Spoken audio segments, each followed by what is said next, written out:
right. Hello, everyone. Welcome back. Thank you all so much for joining us. This is Left Bank Books welcomes debut novelist Claire Luchette, who will discuss their highly anticipated debut novel, Agatha of Little Neon. And I will hold up this beautiful book. Luchette will be in conversation with The Onion and Reductress, contributor and author of the 2000s Made Me Gay, Grace Perry. Sorry, I'm a little out of practice. It's been a little while since I've done a virtual event.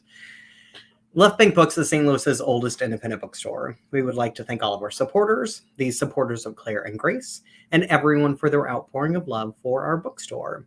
We offer curbside pickup and delivery to anywhere in the country, anywhere in the world. We have our doors back open for people to come in to browse. So you will find this incredibly beautiful book on our front table as you walk in. And we are very happy to be able to bring our event series virtual. We believe that events are a way to expand your mind and bring in new thoughts to make the world a better place. We hope that you enjoy this event, and we hope that you support Left Bank Books by purchasing a signed copy for you or for all of your friends at left-bank.com. Purchasing a signed copy of the book from Left Bank Books allows us to keep our bookstore and staff operating, and it allows us to keep this event series going. So thank you for your support. I am Shane Mullen. I'm the events coordinator for Left Bank Books. I help produce our hundreds of author events each year with a fantastic team here in St. Louis. We will be taking questions from you, the audience, at the end of the event. So you can type your questions as a comment at any point in time, and we will get to those in the last moments of the event. And be sure to follow Left Bank Books on Facebook and YouTube to be notified about all of our fantastic virtual events. Our August and September are packed with incredible events for readers of all ages. I will mention that tomorrow night we do have Deshaun Harrison for Belly of the Beast. So another incredible event if you are interested. And that will be tomorrow night at 7 p.m. Central.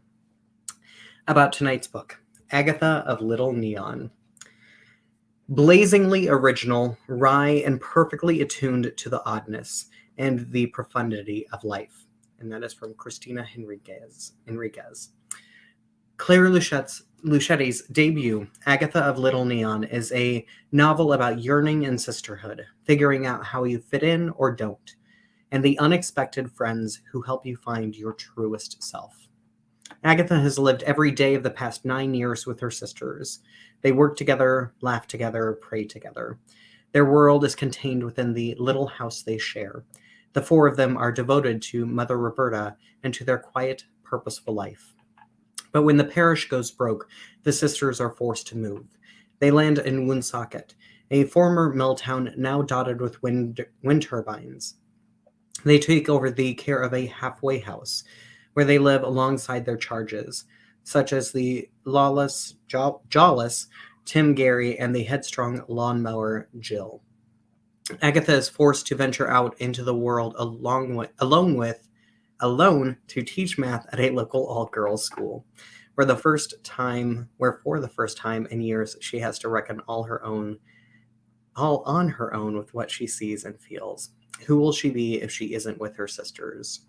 These women, the church, have been her home, or has she just been hiding? Disarming, delightfully deadpan, and full of searching, Claire Luchette's Agatha of Little Neon offers a view into the lives of women and the choices they make. It is a novel about sisterhood, friendship, and devotion, about figuring out how we fit in or don't, and about the unexpected friends who help us find our truest selves. It is a best book of the summer from Vogue, Refinery 29, and LitHub, and a blurb from Lisa Coe, the author of The Leavers, says, "There's not a false step in this novel of sisterhood, belonging, and what it means to choose a life for yourself. Agatha of Little Neon is a brilliant testament to Claire Luchette's skill and original voice." About tonight's speakers. Claire Luchette has published work in the Virginia Quarterly Review, the Kenyon Review, Plowshares, and Granta. A 2020 National Endowment for the Arts Fellow, Luchette graduated from the University of Oregon MFA program and has received grants and scholarships from MacDowell, Yaddo, the Millay Colony for the Arts, Lighthouse Works, and the Elizabeth George Foundation, and the James Merrill House. Agatha of Little Neon is Luchette's first novel.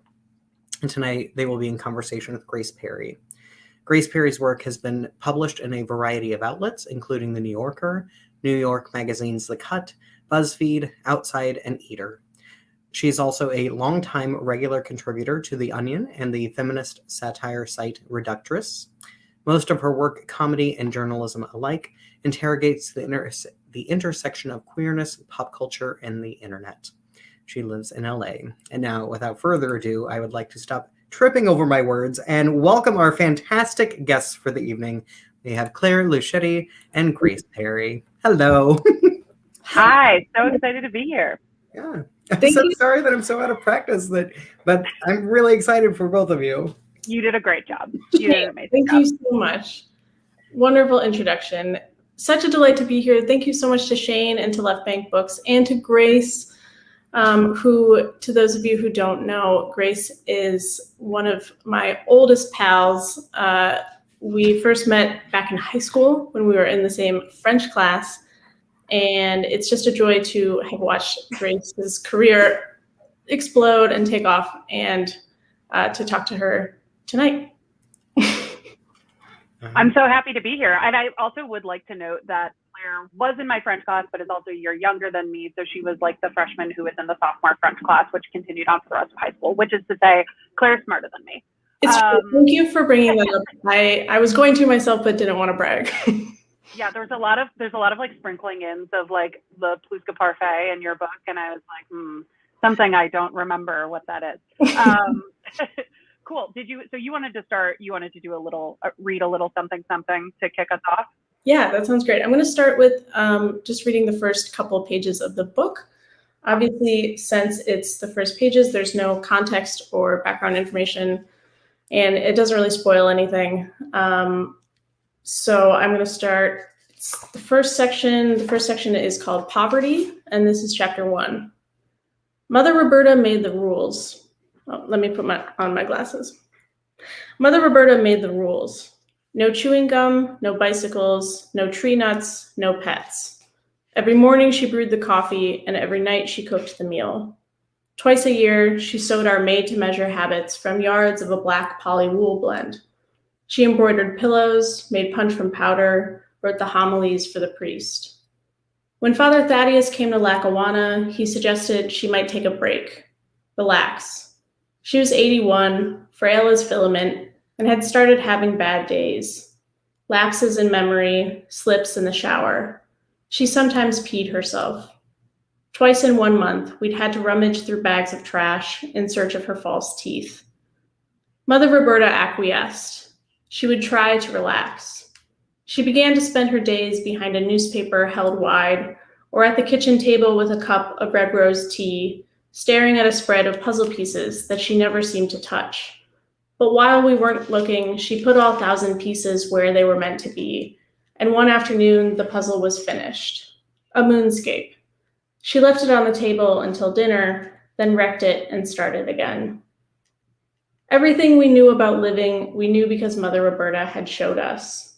She taught us to be busy, write our representatives, make bread of brown bananas. There is no time for nothing, she used to tell us when she caught us staring out the window or flipping through stations on the rectory radio. Mother Roberta had 3 stiff hairs on her chin that we could only spot when she sat underneath the kitchen light. We used to fight each other for the chance to lean close and tug them loose. The thrill of it. We were eager, and she obliged, knowing she was too blind to get them herself.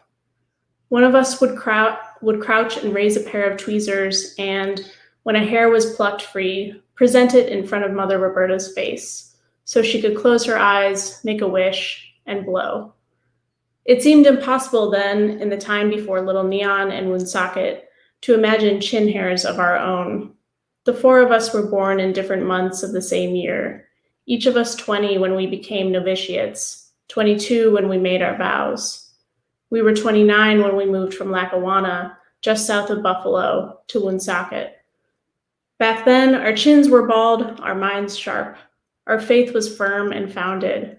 We were fixed to one another, like parts of some strange, asymmetrical body. Frances was the mouth, Mary Lucille the heart, Therese the legs, and I, Agatha, the eyes. There were a lot of parts missing, I suppose.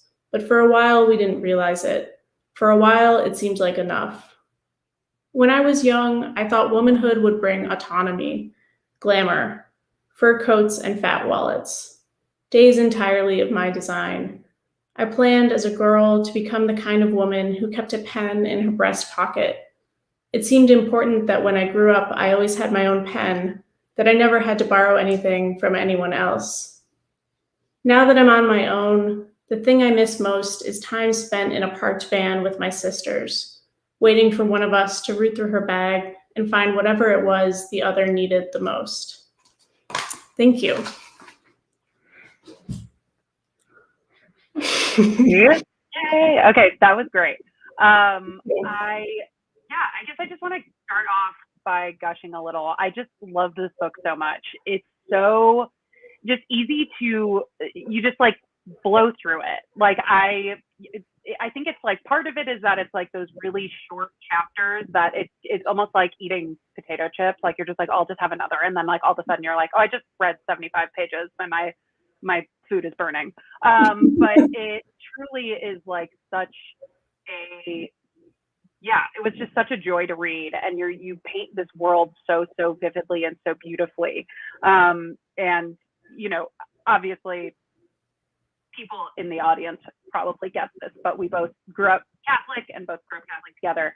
And I think that, you know, so often when I see stories about Catholicism, about the church, and usually they're pretty contemporary, but really like at any time, like they're told in these really sort of black and white ways and these really sort of like extreme ways, because there are a lot of like really horrifying stories that are true and that happen within Catholicism and need to be told.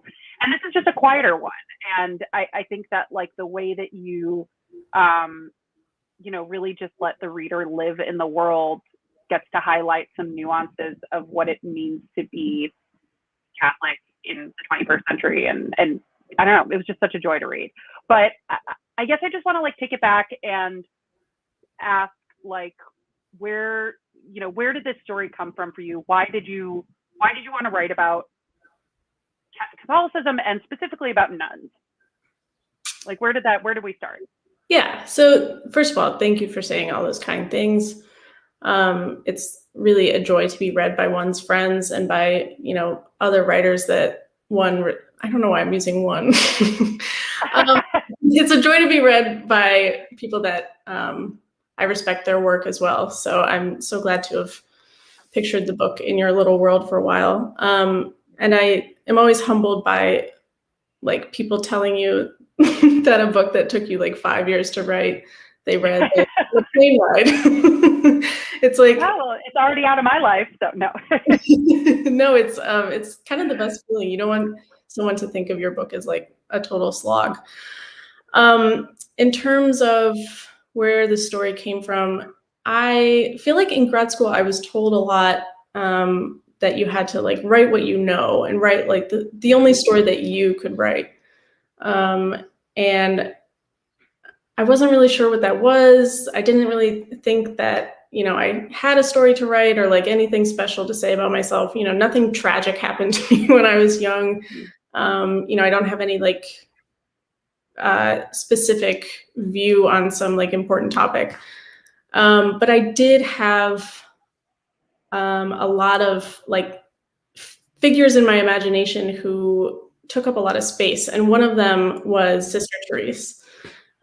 Sister Therese was a teacher at Grace's and my high school. And she just kind of like occupied this place in my mind that I couldn't really account for why she took up all this space. I had her for one class, and I don't know why, you know, she continued to like haunt me in my decisions. But probably it has something to do with how different we were. And when I sat down to write, I was really eager to write about people who were different from me, people who saw the world differently. And I wanted to kind of like practice what it was like to, you know, see the world that way or navigate the world that way. I felt like I was writing so much fiction about people who were really similar to me. And the whole point of fiction seemed to be to like, you know, step into someone's shoes, or another cliche like that. So it was important to me to like, you know, extend myself and try to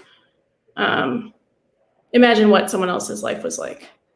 And Yeah. this was What can you describe her a little bit? Like, what is it about her? Like, and for context also, like we went to Catholic high school, but most of the teachers were not priests or nuns. She was the only nun who was a teacher at high school when we were there. So it was kind of, she sort of felt like this like retro anomaly too. Like it was sort of like, even though it was a Catholic school, it was sort of like weird and funny that there was a nun there. Like it felt like she felt kind of like plucked out of like my parents' experience going to Catholic grade school, you know? But yeah, what was it about it with her that got stuck in your head?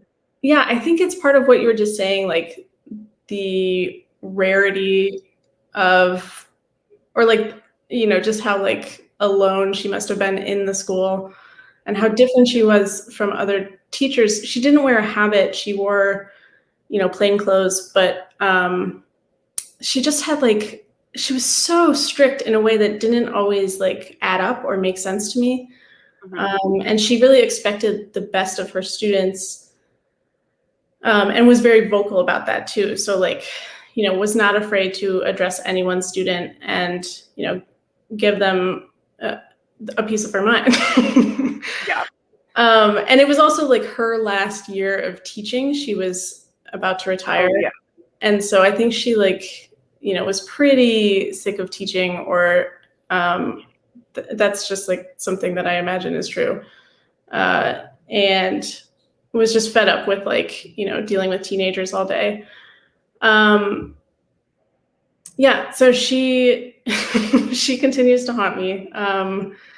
And she had all these like aphorisms that she would say, all of these like very concise, pithy little observations of the world. She taught macroeconomics, so she really liked to say that there was no such thing as a free lunch, which is true, but she would sometimes use it in context that like didn't require us being reminded of that. Yeah. So I had her for American history sophomore year. I was not an AP, whatever. But she had a lot of, there was a lot of Bush era Republican politics, I will say, that were taught in that class. Reagan era. Yeah. Oh yeah. Like yeah. I mean, no such thing as a free lunch. But one thing, my sister also had her for class. My sister's a few years older than I am. But Sister Therese had this story about how like she grew up like on Taylor Street in Chicago, like Italian neighborhood, and she grew up playing, like there was a point where she was like playing professional softball, and she was like given the opportunity to play softball professionally, and she told my sister's class that she gave up the diamond for the cross, the baseball diamond. So she was definitely a weirdo. I mean, like it was like there was a certain like performance to her teaching. I think that like she knew that she was like had all these sort of like these little quippy sayings and things that like that was sort of where she like came alive. I love that she said that, and like I imagine that she used her hands to. She did. Yeah, I did not come up with that. Yeah. Yeah. So how is it? So what was your process with getting to understand like what's so interesting? Like this book really does feel very, even though it's a work of fiction, like feels very well researched and very like. What really spoke to me was just kind of like how boring being a sister is most of the time. Like you're just doing a lot of like little tasks, and you're like, oh, we have to go to ask the guy so we can get the keys to the van to go like drive across town and get like the kinds of menstrual pads we like those kinds of just like boring things. And so I wanted to know what your research process was like. Like who did you talk to? How did you learn, kind of get in the shoes of a 21st century nun? Yeah, the really fun thing about writing this book was that anytime, like, first of all, I had like a very tidy thing to say about the book. I could just say I'm writing about nuns, and then like, people would kind of take it from there. You don't have to like, summarize the plot or, like come up with some kind of thematic statement. But anytime I would tell people that I was writing about nuns, they would be like, oh, I have a nun that you should speak to, right? Like everyone seemed to have like a nun in their phone book. Not everyone, but a lot of people. And I spoke to a friend of a friend who was actually in the process of researching different orders because she was really, she was dead set on professing vows. And so, yeah, that was probably the most interesting conversation I had, was like talking to someone who was my age, who I had like been to parties with and like, saw as a peer, but then had to like really work to be non-judgmental of this decision of hers.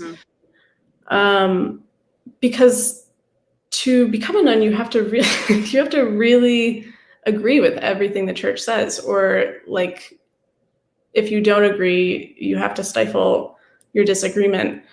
And I just found a lot of that really objectionable, or at least like in my self-righteous youth, I did. And so those were some of the most interesting and challenging conversations I found. I also spoke to older nuns who had been through Vatican II and had seen the church change and not change over many years. And those nuns had like a totally different perspective on what it means to live a religious life. But it was important when I was writing the book for me to kind of show like that generational difference and how like young people today are inheriting these institutions that like are just really messed up, and we don't really know what to do about it. And older generations are people that we can turn to and ask like, what the heck is wrong with the church? But they don't have any answers either. Yeah, I wondered that while I was reading, because the book, especially what you were just saying about talking to the sister to be who is your age and kind of your contemporary, and trying to be, non-judgmental, or be like, okay, yeah, or try to like really understand that. And this book is very non-judgmental. And you kind of get to the end. There's more, no spoilers, but there is some like critique of the lifestyle and of the church. And I wondered like just how you kind of reconciled those things personally when you were writing the book, like your own, being raised Catholic, maybe being religious, maybe not, having your critiques of the church. Like how much of like yourself were you either intentionally putting in the book or like trying to set aside while writing it? Yeah, I would say the early drafts of the book were extremely close to my own experience and really kind of devoid of any real religious aspects. Like there wasn't a single scene in which the nuns went to church. And then one of my readers was like, we should see them in church, probably. Probably they need to go to part of it. Yeah. Yeah, so I had like been avoiding writing about religion in any real capacity. There are aspects of being a sister and living in a convent that sound pretty cool on paper, or, at least in my head, like living with other women, like not needing to go to an office job, right? Like not, kind of like signing over your will and your time to someone else and someone else deciding what the best use of your life is. That sounds kind of nice. I think about that a lot with like, if I were born in a different era, especially like being a queer woman, like there's a good chance I would have become a nun, because like what other opportunities do you have to just like, and not for, the sex stuff, whatever, but like just for the, like, I can just be around other women my age and like teach or, serve the church or serve communities. Like it actually seems like as far as like options, have gone for women historically, like a pretty fulfilling life, Yeah, absolutely. I mean, like decades ago, the options were get married or you become a mother or you become a nun, right? For Yeah. a lot of women, it was the path toward an education or toward working that didn't require, you know, becoming married or becoming a mother. Mhm. So in some ways, it was like a really appealing option to those that, other choices didn't appeal to. Yeah. Totally. I wonder, in the book, allude to Agatha being queer or being like interested in women, but like it's not really what the book's about. And I think like really often it's a pretty it's an observed story of like kind of breaking the vow of chastity, right?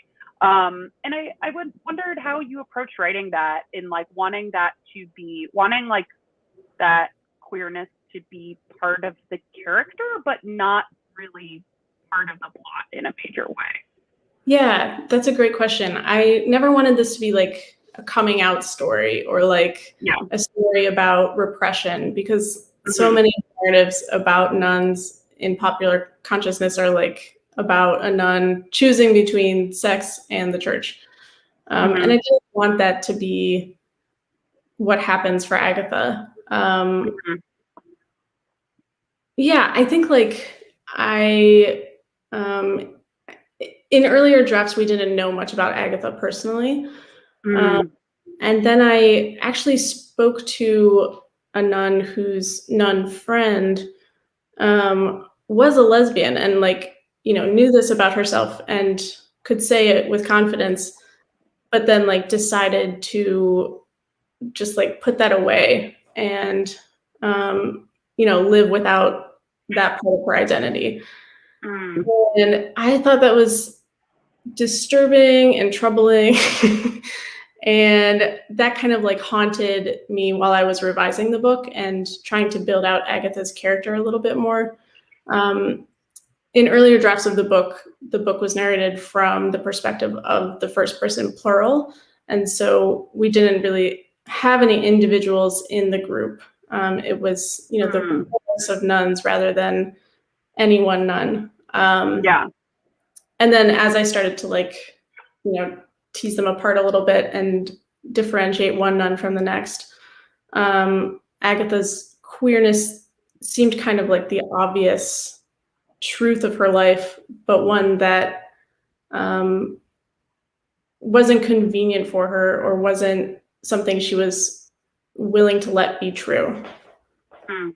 Mhm. Mhm. Yeah, and like the everything with her experience in the school and like whatever, spoiler everybody, but when she walks in on like those two students kissing, it's not it's not really treated like a sexual awakening, but like to me, I read it as like the fact that she didn't the girls didn't get in trouble and that like the teachers, like her teacher friend like didn't really care. Like it was more just showing her like, oh, there's a version of the world where people care about this less than they do in Little Neon or in the church or like in your sliver of the world. Right, right.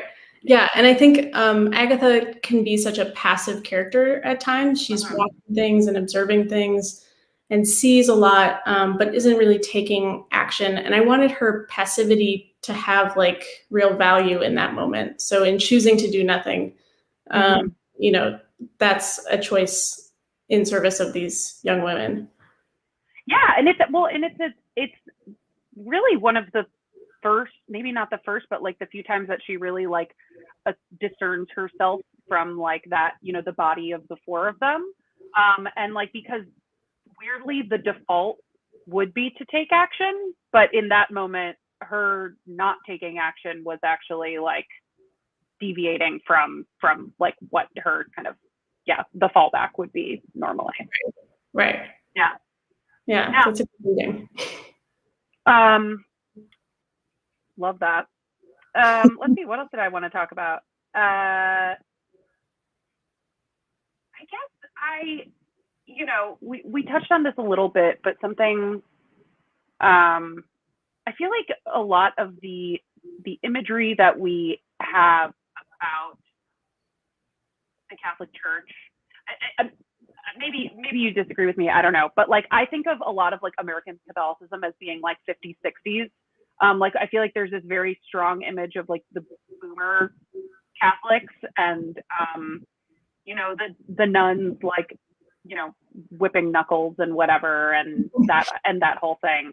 But I wonder like what you think if we were to tell, if you wanted to like communicate like one or two things about like this is what it means to grow up Catholic in like the 21st century, like how could we distill that? Ooh, that's a great question.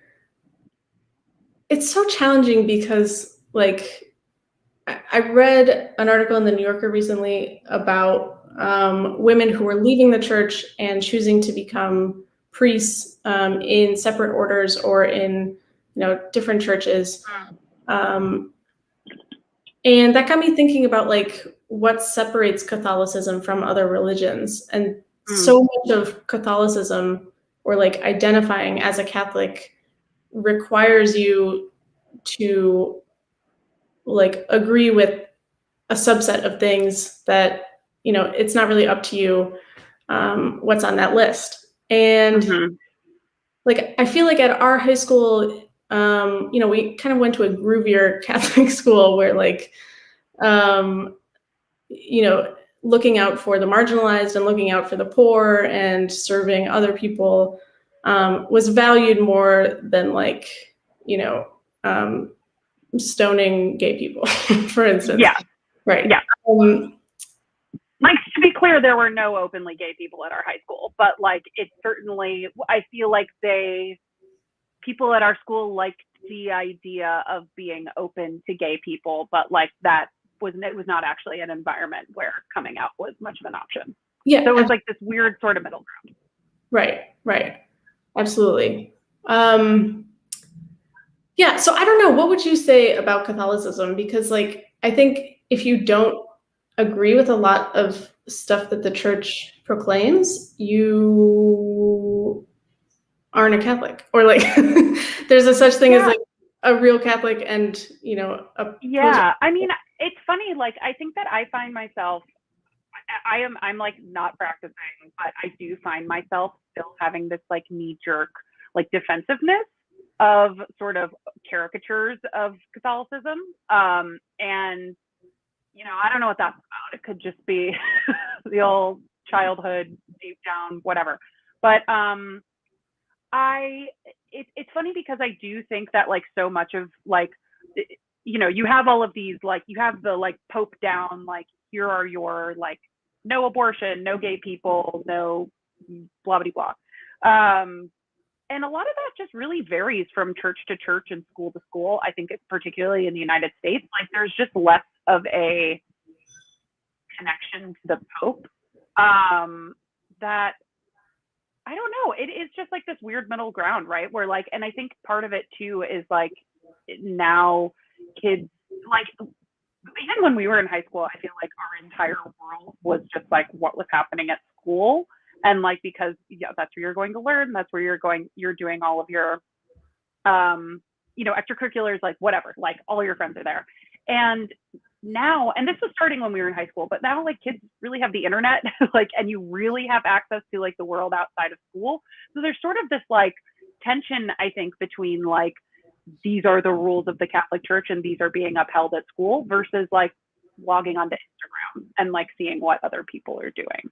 So I don't know. And I think that like, I think that this book just like tells that story really well of like getting just like a little bit out, just how much like getting outside of your comfort zone and getting outside of your world can like really turn things around for you. Yeah, absolutely. I think often of advice that I've received once to choose the bigger life. And I think when you make decisions or take risks that involve like your world opening up and just including more stuff and including more people and including more new experiences, to quote our our high school, that openness to growth is huge, right? Like that makes all the difference in how happy and stable you are. Mm-hmm. Yeah. Yeah. There were a lot of good Easter eggs for anyone who did go to high school with us to read. The Fetal Pig Week really took me back. That was this week there was like always a week where like the junior science classes would be dissecting fetal pigs, and just the entire third floor would smell like formaldehyde, and it was horrifying. And I was traumatized reading that portion of your book, but I think you did a very good job of, bringing it back. Yeah. Someone said the other day, like, nothing bad happens in this book. And I was like, a lot of fetal pigs are dissected. That's horrifying. I would say a lot of bad things happen, but they are normal bad things. Like, right. They're bad things that are like, it does feel, it's not a book that is particularly plot driven, honestly. And yet it's a book that's very hard to put down. Like, because it just does feel so, the world feels so colored in that, like you can just, it doesn't, it sort of is like, oh, could I just like take a year of my life and like resketch it into like a story arc based on like what you did? Because that's really what it feels like you did with this. It's really a special little book. I think we were gonna, Shane, did you want to do Q&A stuff? Is that? Sure. Yeah. So we do have a few questions in from the audience already. A reminder to the audience watching that you have plenty of time to type in a question. And I want to start with a couple of comments. So Wild Turkey, YouTube username, so I have no idea what the real name is, says, great to be here with all of you. And a big cheers to Wild Turkey. Barbara says, Claire is so thoughtful about their characters. I feel they really are close to Agatha, very heartfelt. And let's start with a question from Terry, and then I've got one that kind of merges both of your worlds. So Terry asks, will your next book be about nuns? Absolutely not. Off the nun beat. Yeah. I never like set out to write a book about nuns, and then like somehow it was like 5 years later, and I was like, all I've been thinking about is nuns. I think my next book will be totally different. I know that it will involve a scam in the postal service, because I love mail and I love scams. I want to throw in my question that kind of combines both your worlds. So earlier you were talking about rebellious nuns, and that made me think of like a lot of the nuns that I know from pop culture being rebellious nuns. So like I was thinking about several of the nuns from Sister Act, and especially the nun from Orange is the New Black. And I want to know who some of your favorite nuns from pop culture are. I love this question. I was just watching Disney's Robin Hood for some reason, and there are nuns in Robin Hood. Marion.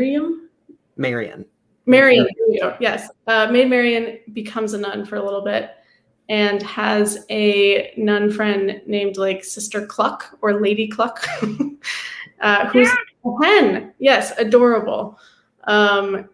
So she's a rock star. Let's see, I'm a big fan of the movie Doubt, and The Sound of Music. And I read a number of novels in which nuns appeared prominently. Sylvia Townsend Warner's The Corner That Held Them is outstanding. It's like 300 pages of just like nothing happening. But these nuns just like, have to deal with a lot of everyday garbage, like, a rat infestation, lice. It sounds it sounds bad, but it's really quite delightful. Let's see, other nuns that we love. Grace, how about you? I don't know. I can't think of any nuns. Maybe I've just like blacked them out. I like that. My favorite Agatha is my favorite nun from pop culture. which is my cop-out question. So yeah, I feel like Sister Act is a go-to. Yeah. Oh, and I watched what's that Rumor Godden book? For some reason I can't remember it, but it was fantastic. It was like a horror movie, but with nuns. Mm. I don't know that one. There we have it. Yeah. All right. So we do have a few other questions in here. So Terry has another question. So let's get that one in. So I think you just said Agatha putting her sexual self aside bothered you, and wondering, like, all nuns have to do that. So, like, thinking about the heterosexual nuns, do you think it bothers you in a similar way, or is it just because of the kind of stiflization of like queerness in general that kind of makes it especially? Yeah, I would say it definitely bothers me that hetero nuns set their, sexual desires aside. I think one thing that I keep thinking about in terms of the church is how clericalism works and how, the vow of chastity requires priests and nuns to, give up so much of their human life, but also like maybe sets them up to feel superior to other people, right? Like the fact that they've sacrificed so much or like taken these vows, and the fact that they wear habits and vestal robes or whatever. It's like an easy way for us to like create this hierarchy in which clergy are above us and we like defer to them. And then I think that, is part of what makes priests feel exceptional and feel beyond like reproach or punishment in the hierarchy of the church. So yeah, I think the vow of chastity, along with, other realities for nuns' lives is just like part of the problem for me when I think hard about how the church works. Yeah, I was thinking too, like with the the point of like you brought up the nun who was like, I'm a lesbian, but I'm putting that aside, and like I know that like there are also like gay priests who do the same thing and are like, I am a gay man, but I have like taken the vow of chastity.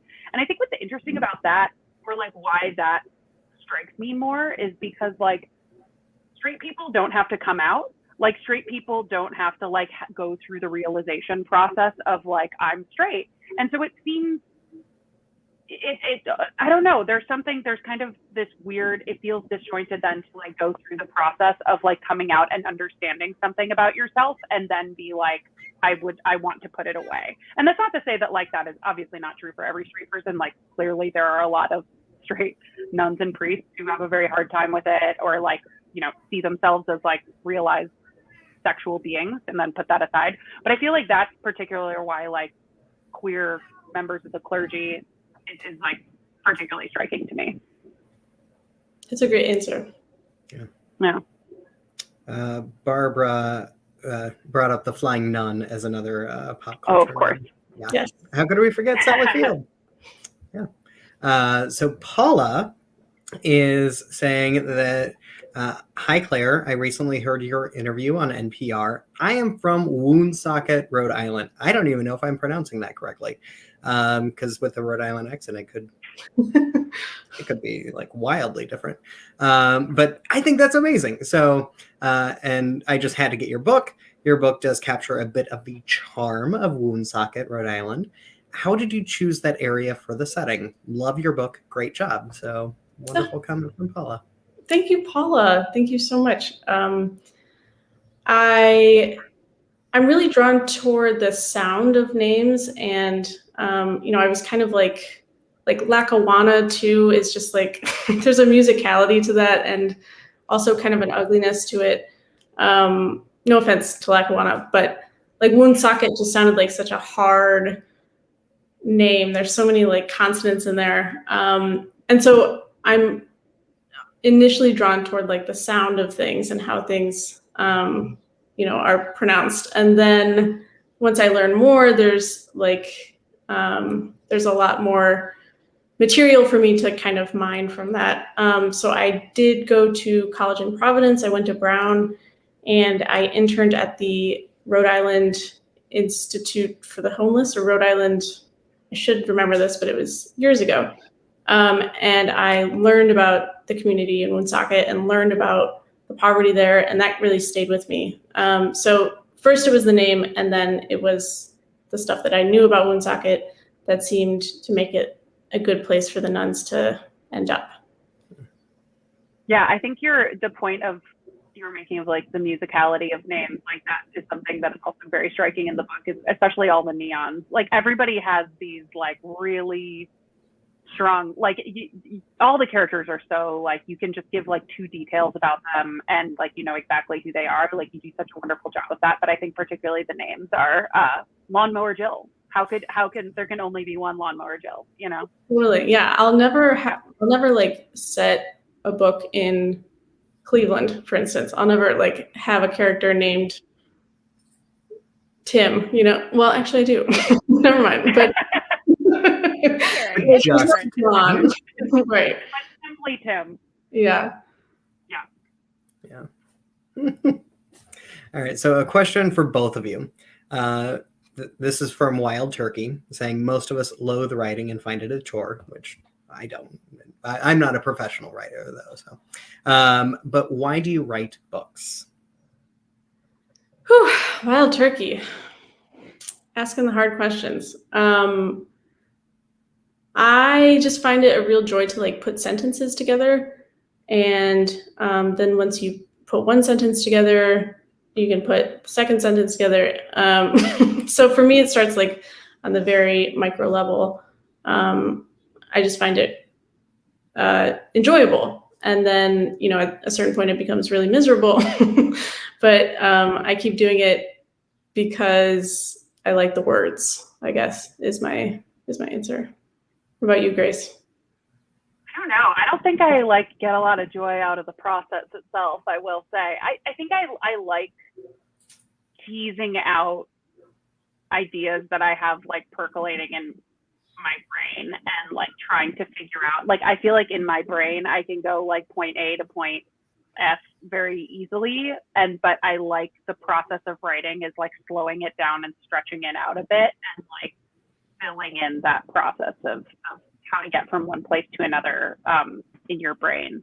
And at this point, I just don't have any other skills. So like at this point, I'm just like, there's no backup plan. So yeah. That's all I got.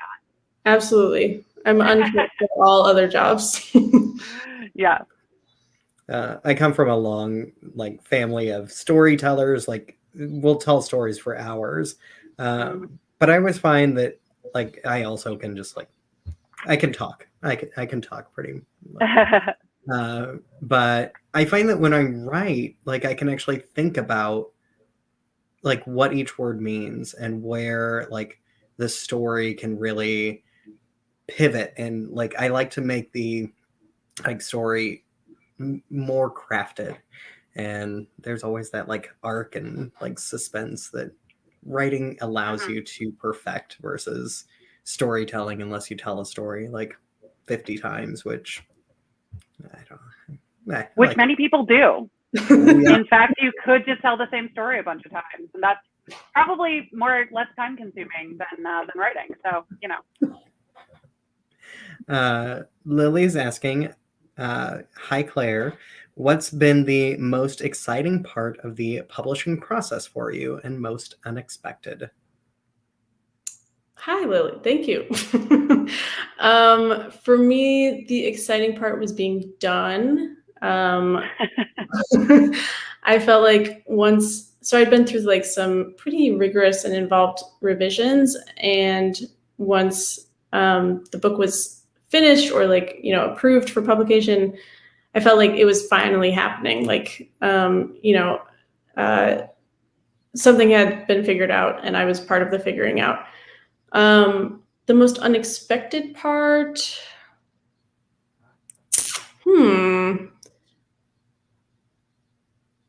I guess I would say how long it all takes. Both like in the writing and then like in the publishing process itself. There's just a lot of waiting, and I'm not a very patient person, unfortunately, by nature. And that made it difficult to like kind of, do nothing for a while. Yeah. I have a question. When you were writing, are you somebody who is like, were you just working on this big project and like chipping away at it? Or was it like working on other things at the same time and kind of floating back and forth? Like what's your attention span like working on a novel? Oh man. Yeah, pretty short. And also like when I get frustrated or like can't figure something out, I have a huge fit, like a ruckus about it. I was doing like a lot of like freelance stuff and book reviews, and I was teaching, which, is like totally different work. And so requires like, totally different skills and energy. So it was helpful to like, pivot and switch gears and forget about nuns for a while. Yeah. Are you that kind of like went in and out a little bit? Right. Yeah. Yeah. Is that how you are? No, like it was when I guess it was when I wrote my book. I don't know. I feel like if I like really, I think I just have to kind of switch back and forth and do multiple things at a time in order to like, like make money and then also like work on the other project that I want to do. And I'm realizing that I wish I could just do the one thing, I think, and just be like, this is like the chunk of time that I have to just like bang this out. And this is all I'm focusing on. Like, it's so much easier for me to just like be fully in it. I don't know. Yeah. And I think like when you do focus on one thing for a long time, you're not like doing it a favor, you're not to do your best work when you're like only thinking about the one project.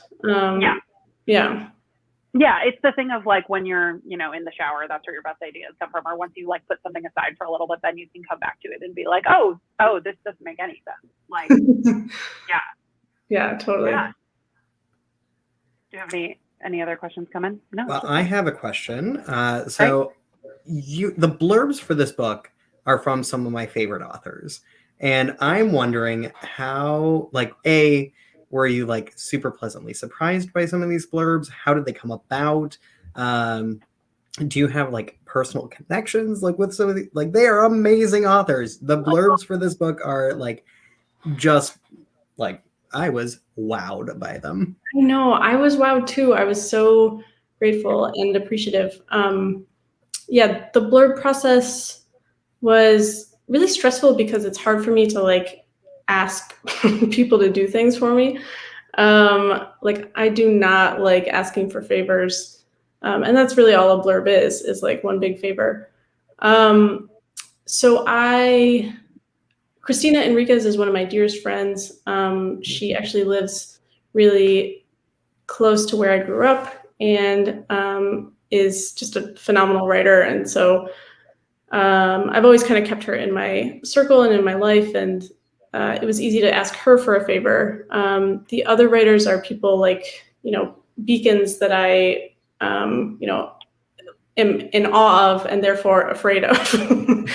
And so it was difficult to work up the muster to like reach out, but fortunately, my, agent told me exactly what to say. And like, I copied the language into the email, and tried to make it personal too. But I don't know. I find that the blurb process is like kind of intimidating and kind of opaque and kind of, it just makes me feel squirmy and like a little bit gross.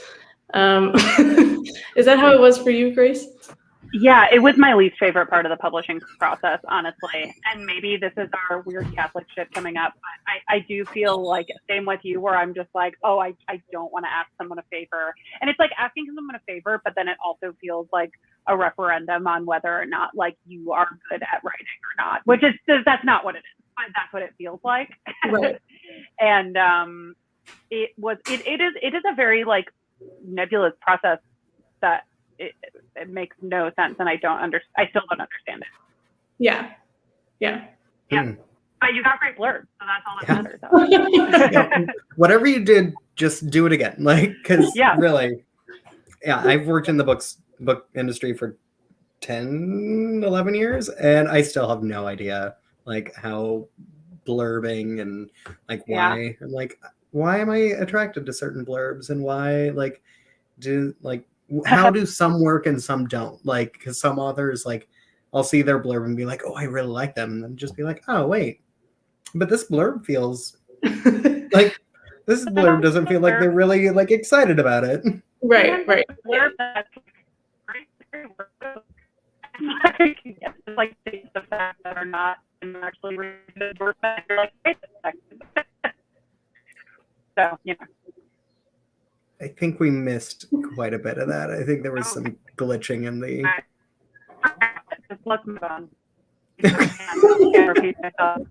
Are you working on your next book now? What's your I think you asked if I'm working on my next book. I did. Okay, cool. And I am, but like, as you probably know, it's like when you describe something, you automatically ruin it. Like, so when I said scams and the Postal Service, I was like, shoot, does that mean that like it has to be about scams? Like, can I change my mind if, I don't, obviously none of you will sue me, but it's, it's totally different to like, talk about a book that you've written than to like be in the writing process. And I so much prefer being in the writing process. So it's been good for me to like, have work to turn toward while Agatha is like doing her thing. Mm-hmm. Yeah. Grace, since your book is also on our shelves and also available for sale, so people can actually buy both of your books at the same time and get them like in this beautiful little package gem sent to anywhere in the country. Wow.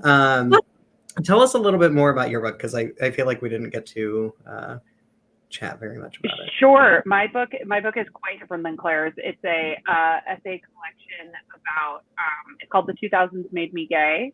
It's an essay collection about pop culture in the 2000s. So it's about the OC and Gossip Girl and Mean Girls and Harry Potter, stuff that was really like tailored to teenagers at the time. And it's sort of pop culture criticism and memoir woven in, and it's about me figuring out my identity and sexuality kind of via these very straight pop cultural institutions. But so it's funny. I mean, like, if you really, between me and Claire's book, like, you're going to get like two like queer takes on the same upbringing, or a similar upbringing, a similar kind of, high school community. So, they might complement each other quite well. Right. And if you're really an expert on the Jesuit education, you'll be able to, identify the parts that overlap and the parts that, we differ on.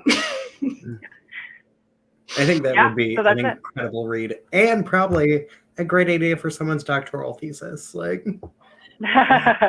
yes. Yeah. It has been such a pleasure having both of you here this evening.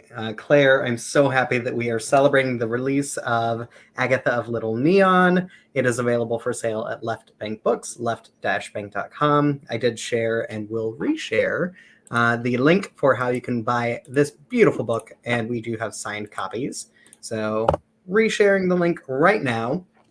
And also, you so fantastically, like, I love the bright pink Sharpie, like such a great additional touch. So